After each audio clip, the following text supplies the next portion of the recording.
অনেকক্ষণ যতটুকু আমি শুনেছি আপনারা অনেক সময় ধরে অপেক্ষা করছেন এই দুপুরবেলা। তো মহান আল্লাহ তাআলার শুকরিয়া যে এই ঘূর্ণিঝড় রিমেলের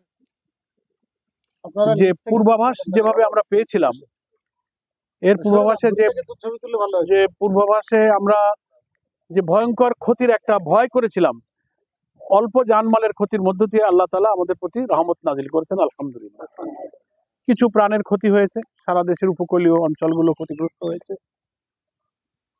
তো আমরা জামাত ইসলামীর পক্ষ থেকে ক্ষতিগ্রস্ত মানুষ এবং অঞ্চলের পাশে দাঁড়াবার জন্য সামান্য একটু সহযোগিতা নিয়ে আমরা উপস্থিত হয়েছি।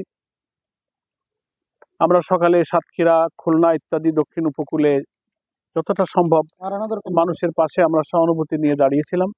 একটা কথা এই উপলক্ষে আপনাদের খেদমতে আমি পেশ করতে চাই যে আল্লাহ তাআলার এটা নিয়ম যে আল্লাহ তাআলা তার বান্দাদেরকে পরীক্ষা করবেন।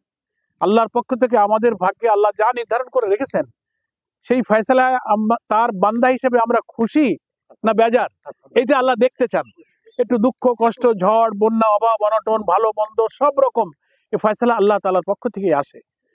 আমরা যেমন আল্লাহর অস্তিত্বে বিশ্বাস করি, রসুলকে বিশ্বাস করি, পরকালকে বিশ্বাস করি, তকদিরকেও তেমনি বিশ্বাস করি, এবং এই বিশ্বাসটা আমাদের ইমানের একটা অংশ।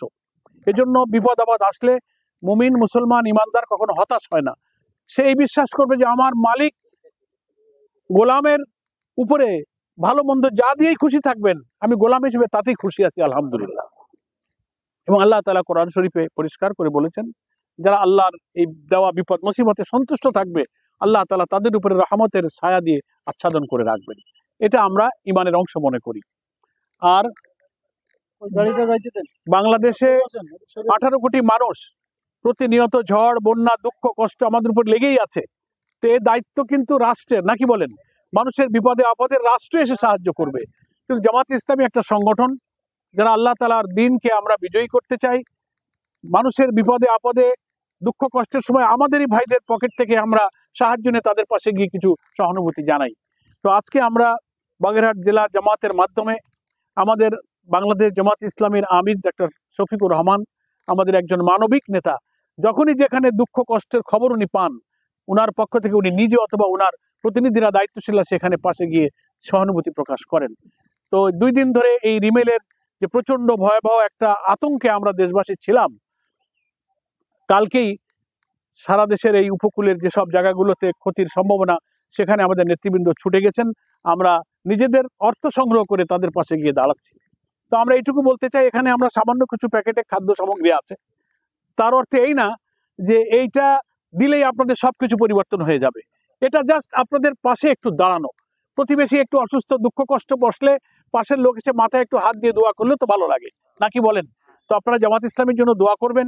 আল্লাহ তাআলা যে বিধান আমাদেরকে দিয়েছেন, সেই বিধান দিয়ে জামাত নিজেদের জীবন এবং সমাজ পরিচালনা করতে চায়, এবং মানুষের দুঃখে পাশে দাঁড়ানোটাও ইসলামের একটা নির্দেশ, আল্লাহর একটা নির্দেশ। তো আজকে মোংলা রামপালের জননেতা অ্যাডভোকেট আব্দুল ওয়াদুদ, জেলা আমির মৌলানা রেজাউল করিম, আমাদের কোহিনুর আছে, রেজাউল ভাই আছে, আনিস ভাই, আমাদের সমস্ত ইকবাল, সমস্ত নেতৃবৃন্দ সবসময় আপনাদের পাশে আছেন। যা আমরা সহানুভূতি জানাতে পারলাম এটাই কিন্তু শেষ নয়। ইনশাল্লাহ আমরা বারবার আসবো, বিপদে আপদে ওনারা আপনাদের পাশে থাকবেন। আজকে আমরা জামাত ইসলামের পক্ষ থেকে আপনাদেরকে সামান্য কিছু খাদ্য সামগ্রী দিচ্ছি, এটা আপনারা আশা করি গ্রহণ করবেন। আর জামাতের জন্য দোয়া করবেন, এই দেশে যেন আল্লাহ তাআলার আইন প্রতিষ্ঠিত হয় জামাত ইসলামের এই সংগ্রামের সাথে। আপনারা তো সম্পৃক্ত আছেন আলহামদুলিল্লাহ, এবং সাথে থাকবেন এবং দোয়া করবেন।